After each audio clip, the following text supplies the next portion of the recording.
So Sonic won, and well, it sure happened. While being a decent game, it was still riddled with design problems that just kinda makes it a chore to play nowadays. There was really nowhere to go but up after this game, and well, up they sure went.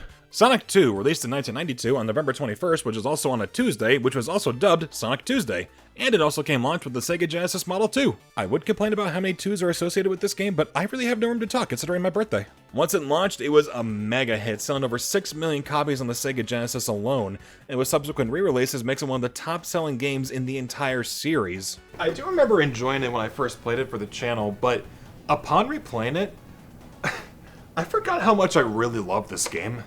Slight spoilers, but Sonic 2 is what I call a sequel done right.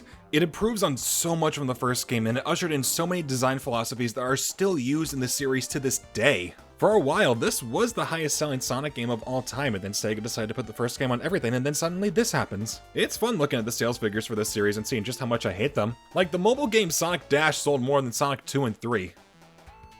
That's disgusting.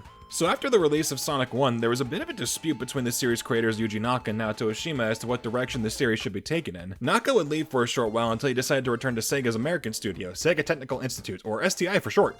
Don't worry, I came prepared. Naka would bring about half the developers from Sonic Team with him to develop Sonic 2, while Oshima and the rest of the team kept working on another game in Japan, that being Sonic CD. So with all that set in motion, the game would eventually come out on the Sega Genesis about a year later, and well, here we are. So with all that being said, let's check out the game. This is Sonic 2.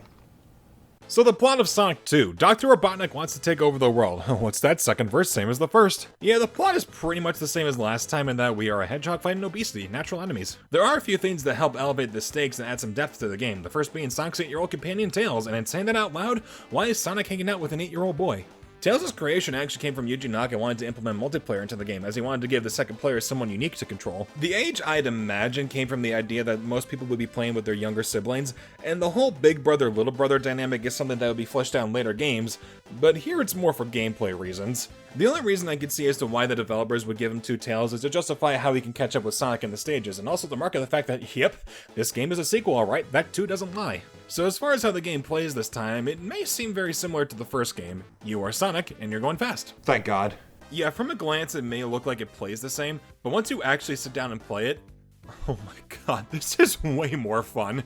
So first off, Sonic no longer has a speed cap in this game. I will just put the original in its place. You could go much faster in this game by running. You don't have to worry about finding a slope to roll down or getting a running start to go up an incline. But let's say you want to get speed at a standstill. Well, say hello to the spin dash, aka the best thing discovered since fire. By crouching and hitting the jump button, Sonic will rev up in place, and then when you let go, you go super fast. This is such an integral part of the game, and it'll add so many opportunities to explore the levels, despite it being so simple to pull off. You could play the game without using the spin dash, but I'm pretty sure that's how you get on a list in most states. And it's so much fun to use that it really doesn't make any sense as to why you wouldn't want to. The only thing I don't get is what exactly Sonic is doing here. I don't quite know how someone can roll in place like that. Like, my buddy Dylan tried it once and it didn't really work out for him.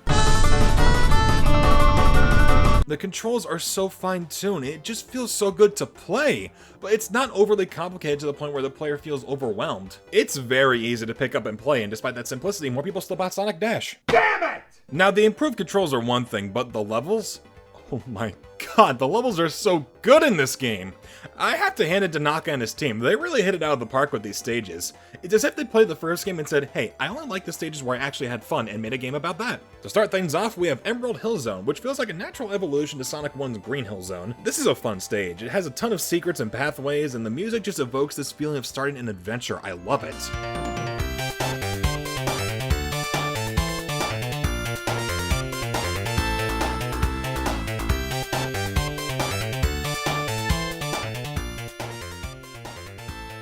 This is nice. One thing that was changed is that all the stages now have 2 acts instead of 3, which I think is a welcome change. I'm not super against the idea of having 3 acts in a stage, but this helps keep the pace quick and fun. The second stage is Chemical Plant, and unlike Marble Zone in the first game, this stage is actually fun to play through. Oh, looks like you're gonna be here a little longer. This stage is awesome. It's such a blast to play through, the music is really bopping, the industrial factory look is really badass. Whenever people think of Sonic 2, this is usually the first stage that they'll think of. Next up, we've got Aquatic Ruins. This is a very relaxing stage. It's a water level, but there's enough areas up top to keep your speed going, and if you're skilled enough, players can avoid the water entirely. I'm not that skilled. Casino Night, one of the more popular stages in the game. It's an alright level, but it's not really one that I really have the urge to replay. I feel like this stage doesn't really have enough fun areas for you to go fast, and while the pinball areas are pretty fun to go through, they do take up a lot of the stage. Hilltop Zone. Gotta be honest, I only remember this stage because the music track has a harmonica in it. I'm usually not a fan of countryside-based locations and games, but if they have a harmonica in it, I'm all for it. Hilltop Zone, you get a pass. Mystic Cave. Sure. Oil Ocean Zone. Yeah, I'm not really a fan of this stage. Something about the way it's designed just kinda seems annoying and clunky. And the enemies have a really bad case of blindsiding you. I'll allow it this once, but they better not do it again. I shouldn't have said anything. Metropolis Zone, technically the final official stage in the game, and it's also my least favorite. It feels like everything this game did right so far was just completely chucked out the window when designing this level. You don't really go that fast, at least not consistently, as most of it's just tedious platforming challenges, and the enemy placement reeks here. There are only 3 different kinds of enemies, and every time I face them, I have to rethink my existence for a little bit. Asterons will ambush you constantly in these vertical areas, shellcrackers are often placed under a low ceiling, which makes it very difficult to kill them, and slicers are just really annoying since they have a tendency to blindside you. And to top it all off, this stage just goes on forever. It doesn't help that you'll end up dying a whole lot, but this is the only stage that have 3 acts instead of 2. Okay, let's make some room. Sky Chase is pretty interesting since you're controlling Tails' plane, but you're also controlling Sonic as he rides on top of the plane, and it just kind of comes out to be a clunky mess to control. I think the footage speaks for itself here. Like, does this look fun? Does it? Wing Fortress, fuck my anxiety. This stage is so tense, it feels like every second you're gonna fall off and die. Like, look at this right here. I swear, every time I'm here, it feels like I'm gonna miss. And guess what? I make it, but it's no less nerve-wracking. Finally, we end things off with the Death Egg Zone, and there are no rings here. I'm nervous. This stage houses the last 2 bosses in the game, the first being Silver Sonic, who honestly isn't that hard once you get his pattern down. But then we go up against Robotnik and his brand new machine, the Death Egg Robot. Fuck this thing. This is the only part of the game that I would consider to be legitimately unfair, as the lack of rings means you have to do this whole stage without getting hit once. And trying to beat this thing is an absolute train wreck. Something about his hit detection just seems a little off here. It feels like whenever I hit him, I should bounce back, but instead I just phase right through him. Okay, you're free to go. Once you beat him, we get treated to this game's ending, and oh, I love this ending. Something about the way it's paced, the still images acting almost like storyboard cutscenes, Tails flying up to save Sonic, and the music, it's just so beautiful. Honestly, this is one of my favorite endings in the game. It's just absolutely perfect.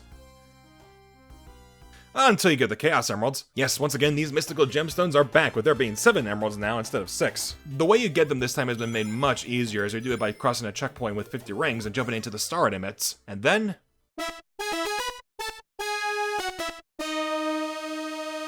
well, look who got their act together.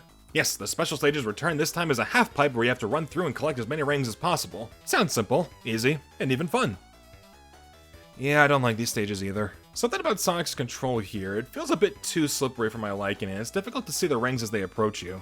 Granted, I do like these way more than the special stages in the first game, but they still aren't really that much fun to play, and the later ones can get stupidly difficult. I'll be honest, whenever I play this game, I never really go after the emeralds. Now, you do get something for collecting all the emeralds, as it allows you to transform into Super Sonic. Who needs eyesight anyway? This golden beast turns you invincible, you jump twice as high and you move twice as fast, so you are essentially on crack. Now, while he is fun to play as, God is he not worth it trying to go through all that hell just to get something that, let's be honest, kind of breaks the game. But to be honest, my main reason for never going after Super Sonic is because when you do, the ending changes from Tails saving you to you flying next to Tails, which I feel kind of goes against the dynamic these two characters have. The idea that these two have each other's backs even in the worst of times. And this basically just says, nah, I'm good. I'm just gonna fly. I know that some people actually do have a pretty easy time getting all the emeralds, but I'm not one of them. I've never really been good at these special stages. I personally think you get more than enough enjoyment just by playing the game normally. So that was Sonic 2, and is it the best classic Sonic game of all time? Yeah.